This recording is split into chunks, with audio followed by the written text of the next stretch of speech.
Hello friends, welcome back to RGM education YouTube channel. আজকে একটি খুবই গুরুত্বপূর্ণ আপডেট তোমাদেরকে দেব। তার আগে বলে রাখি যে বর্তমানে প্রাথমিক টেট পরীক্ষাতে অগ্রাধিকারের জন্য কিন্তু কলকাতা হাইকোর্টে একটি মামলা বিচারাধীন রয়েছে, যেখানে মামলার এক পক্ষে রয়েছে ডিএলএড ক্যান্ডিডেটসরা এবং অন্য পক্ষে রয়েছে বিএড ক্যান্ডিডেটসরা, এবং সেখানে অগ্রাধিকার মামলা কিন্তু এটাকে নাম দেওয়া হয়েছে যে কাদেরকে প্রাথমিক টেট পরীক্ষাতে অগ্রাধিকার দেওয়া হবে। এবং আরও একটি কেস চলছে, সেটা হচ্ছে গ্র্যাজুয়েশনে 50% মার্কস নেই কিন্তু মাস্টার ডিগ্রিতে 50% মার্কস রয়েছে এবং বিএড রয়েছে, তাহলে তারা কি প্রাথমিক টেট পরীক্ষার জন্য অ্যাপ্লিকেবল কিনা। অর্থাৎ এনসিটির নিয়মের সঙ্গে বা এনসিটির নিয়মকে সাথে রেখে তারা কিন্তু কোর্টে এই চ্যালেঞ্জটা তারা করেছে, এবং এই দুটো কেসের শুনানি এখনও পর্যন্ত হয়নি। সেগুলো এরপর হয়তো কোর্ট খুললে সেগুলো কোর্টে উঠবে এবং সেগুলো শুনানি হবে, সেগুলো আপডেট তোমাদেরকে অবশ্যই দিয়ে দেওয়া হবে। এবং এই সমস্ত বিচারাধীন কেসের পাশাপাশি গত 13ই অক্টোবর 2021 তারিখে national Council for Teacher education একটি নোটিফিকেশন জারি করেছে, একটি অ্যামেন্ডমেন্ট জারি করেছে। অর্থাৎ এটি ক্লাস 1 থেকে ক্লাস 5 পর্যন্ত শিক্ষক নিয়োগের ক্ষেত্রে একটি নতুন অ্যামেন্ডমেন্ট বা নিজেদের নিয়মের মধ্যে কিছু নতুন নিয়ম ইনক্লুড করেছে বা বদল করেছে। তো সেই সমস্ত নিয়মগুলো আজকে আমাদের এখানে আলোচ্য বিষয়। কী কী নিয়ম ইনক্লুড হলো এখানে, বিশেষত মাস্টার ডিগ্রিতে কত পার্সেন্টেজ নাম্বার এবং কী থাকলে নেওয়া হবে, সেই সমস্ত বিষয় আজকে আমরা এখানে আলোচনা করে নেব। তো সবার প্রথমেই তোমরা এখানে দেখে নাও, এটা হচ্ছে যে দ্য গ্যাজেট অফ ইন্ডিয়া প্রকাশিত হয়েছে, ডেটটা তোমাদেরকে দেখানো হলো 13 অক্টোবর 2021 তারিখে। তো এখানে দেখবো যে কী কী বলেছে, প্রত্যেকটা পার্টকে আমরা রিডিং পড়বো, রিডিং পড়ে তারপর বিস্তারিতভাবে জেনে নেওয়ার চেষ্টা করব। ঠিক আছে, এখানে বলা হয়েছে যে in exercise of the power conferred by subsection of section 23 of the Right of Children to Free and Compulsory Education Act 2009 and in pursuance of the notification number 750 dated the 31st March 2010 issued by the Government of India, Ministry of Human Resource Development, Development of School Education and Literacy. The National Council for Teacher Education hereby makes the following amendments further to amend the notification number 61, এখানে একটা number দিয়েছে notification number, dated the 23rd August 2010, published in the Gazette of India Extraordinary Part number 3.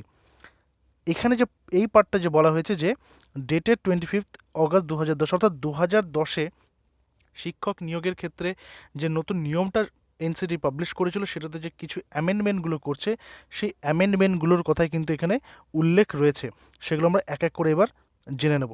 দেখো, সবার প্রথমে কি রয়েছে, সবার first রয়েছে in the said notification paragraph number 1 in sub-paragraph in clause after the words figures and brackets graduation with at least 50% marks and bachelor of education the following shall be inserted namely, অথবা এই যে নতুন যে নিয়মটা include হলো, নতুন নিয়মটা হচ্ছে post graduate with a minimum 55% marks or equivalent grade and 3 year integrated BEd M.Ed..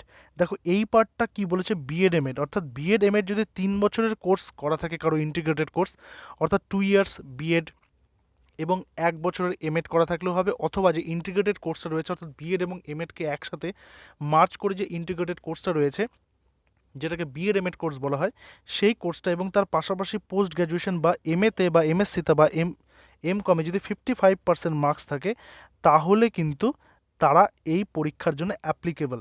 ঠিক আছে, এখানে কিন্তু পরিষ্কার লিখে দিয়েছে যে, দেখো এই যেখানে কিন্তু লিখে দিয়েছে যে who has acquired the qualification of 3-year integrated B.Ed MAd from any National Council for Teacher Education recognized institution shall be considered for appointment as a teacher in class 1 to 5।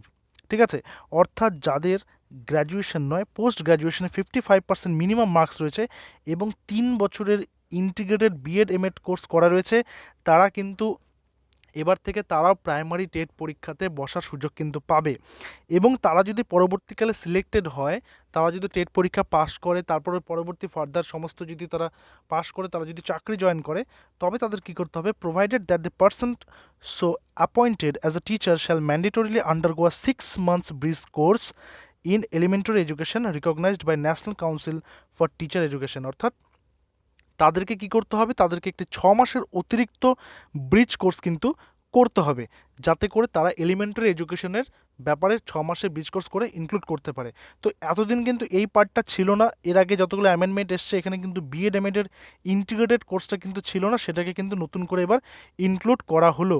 অর্থাৎ এবার প্রাইমারি টেট পরীক্ষাতে বা যেই TET পরীক্ষাটা হয়ে থাকে paper 1 হয়ে থাকে এনসিটির নিয়ম অনুযায়ী পেপার 1, সেখানে কিন্তু এবার থেকে পোস্ট গ্র্যাজুয়েশনের 55% মার্কস এবং বিএড এমএড ইন্টিগ্রেটেড কোর্স করা ক্যান্ডিডেটরা বসতে পারবে এবং আগামীতে রাজ্যে এই নিয়মটাকে লাগু করতে হবে এবং সেটা কিন্তু তারা প্রাইমারি টেট পরীক্ষাতে তারাও কিন্তু এরপরে বসতে পারবে। এই বিষয়ে আর কোনো প্রশ্ন থাকলে অবশ্যই তোমরা কমেন্টে করো, তো সেগুলো অ্যান্সার তোমাদেরকে করে দেওয়া হবে।